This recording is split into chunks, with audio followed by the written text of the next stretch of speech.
उस रात अगर राजा ने दरवाजा न खुलवाया होता तो शायद इतिहास आज कुछ और होता। विजयनगर एक ऐसा राज्य जहां सुबह शंखनाद से होती थी और रात सुरक्षा की शपथ से खत्म। चौड़ी सड़कों पर हाथियों की चाल, बाजारों में सोने चांदी की चमक और महल के ऊपर लहराता केसरिया ध्वज। इस राज्य का राजा था महाराज रणवीर सिंह। प्रजा उन्हें न्याय का प्रतीक मानती थी, लेकिन पूरे राज्य में एक नियम सबसे ज्यादा प्रसिद्ध था। आधी रात के बाद महल का कोई भी द्वार नहीं खुलेगा। महाराज कहते थे, दिन का शत्रु दिखाई देता है, रात का शत्रु भरोसा बनकर आता है। वो काली रात जिस रात सब बदल गया, उस दिन अमावस्या थी। आसमान ऐसा लग रहा था जैसे सितारों ने भी विजयनगर से मुंह मोड़ लिया है। सन्नाटा इतना गहरा था कि हवाओं की सरसराहट भी तलवार की तरह चुभ रही थी। महल की घड़ी ने जैसे ही रात के 2 बजाए, मुख्य द्वार पर 3 भारी दस्तकें गूंजी। धम्म धम्म धम्म। पहरेदारों की सांसें थम गईं।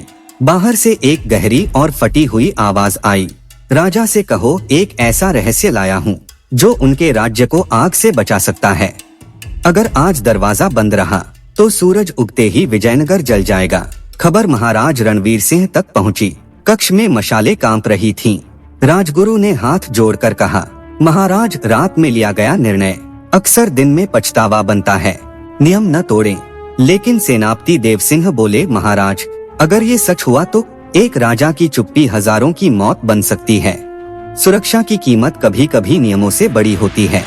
तभी बाहर से वही आवाज फिर गूंजी, मैं वही हूँ महाराज, जिसे आपने 5 वर्ष पहले मृत्युदंड से मुक्त किया था। महाराज के माथे पर पसीना चमक उठा। वह नाम उन्हें अचानक याद आ गया, वीरभद्र, पूर्व मंत्री, अपमानित और निर्वासित गद्दार। महाराज ने सोचा, क्या वीरभद्र प्रायश्चित करने आया है? इसी एक पल की कमजोरी ने इतिहास बदल दिया। महाराज ने भारी स्वर में कहा, द्वार खोलो। दरवाजा खुला। काले वस्त्रों में लिपटा वीरभद्र अंदर आया। उसकी आंखों में एक अजीब सी ठंडी आग थी। उसने झुककर कहा, महाराज, आपने मुझे जीवन दान दिया था। आज मैं आपको सत्य की भेंट देने आया हूँ। आपके ही 3 सबसे खास मंत्री कल सुबह दुश्मन देश के राजा से हाथ मिला लेंगे। किले के गुप्त द्वार अंदर से खोल दिए जाएंगे। महाराज क्रोध और भय के वश में आ गए। उन्होंने बिना जांच किए उसी रात उन 3 मंत्रियों को काल कोठरी में डाल दिया। लेकिन महाराज एक प्राणघातक भूल कर बैठे। उन्होंने वीरभद्र को अतिथि मानकर महल में ठहरने की अनुमति दे दी। रात का अंतिम पहर था, जब पूरी दुनिया गहरी नींद में थी। वीरभद्र ने अपना असली खेल शुरू किया। उसने महल के शस्त्रागार में आग लगा दी और रक्षकों के बीच यह अफवाह फैला दी कि मंत्रियों के समर्थकों ने विद्रोह कर दिया है। अचानक महल चीत्कारों से भर गया। सेनापति को लगा विद्रोह हो गया है। सैनिकों को लगा राजा पर हमला हुआ है। अंधेरे में भाई भाई पर तलवार उठाने लगा। रक्षक ही भक्षक बन गए।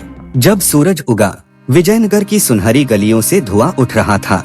सत्य सामने आया तो महाराज के पैरों तले जमीन खिसक गई। मंत्री निर्दोष थे। किले के द्वार वीरभद्र ने खुद खोले थे। महाराज के एक गलत फैसले ने अपनों के हाथों अपनों का लहू बहा दिया। वीरभद्र गायब था। वह जीत चुका था। बिना युद्ध लड़े उसने एक साम्राज्य उजाड़ दिया।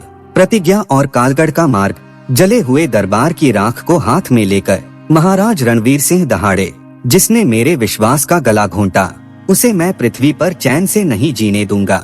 महाराज स्वयं सेना लेकर कालगढ़ दुर्ग की ओर निकले। वह रास्ता किसी नरक से कम न था। घने जंगल जहां हर रात एक सिपाही रहस्यमय ढंग से गायब हो जाता। वीरभद्र ने जंगलों में जाल बिछा रखे थे।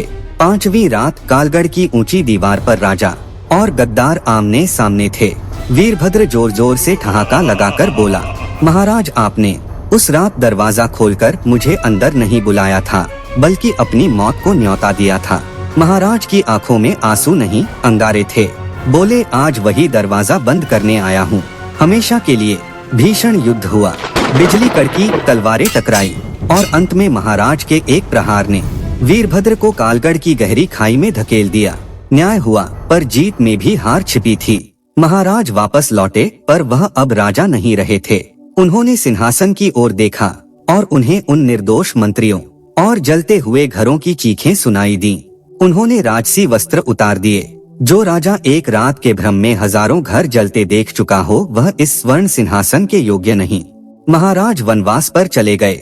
एक साधारण आश्रम में वह कुएं से पानी भरते और दरिद्रों की सेवा करते। जब वर्षों बाद राज्य में भीषण अकाल पड़ा तो प्रजा उन्हें लेने आई। महाराज नहीं लौटे। उन्होंने मिट्टी पर केवल एक संदेश लिखकर भेजा, रात में लिया गया फैसला दिन की रोशनी में 2 बार परखना, और जिस दरवाजे पर भय और अतिविश्वास दस्तक दे उसे कभी मत खोलना। कुछ वर्षों बाद आश्रम के बाहर एक दीपक बुझा मिला। दीवार पर कोयले से लिखा था, राजा वो नहीं जो राज्य करे, राजा वो है जो अपनी भूल का प्रायश्चित करे। इतिहास आज भी गूंजता है। उस रात अगर वह दरवाजा न खुलता तो विजयनगर आज भी जिंदा होता। अगर आपको हमारी कहानी पसंद आए तो हमारे चैनल को लाइक करें, कमेंट करें, शेयर करें और हाँ, सब्सक्राइब करना ना भूले। फिर मिलेंगे नई कहानी के साथ। अलविदा।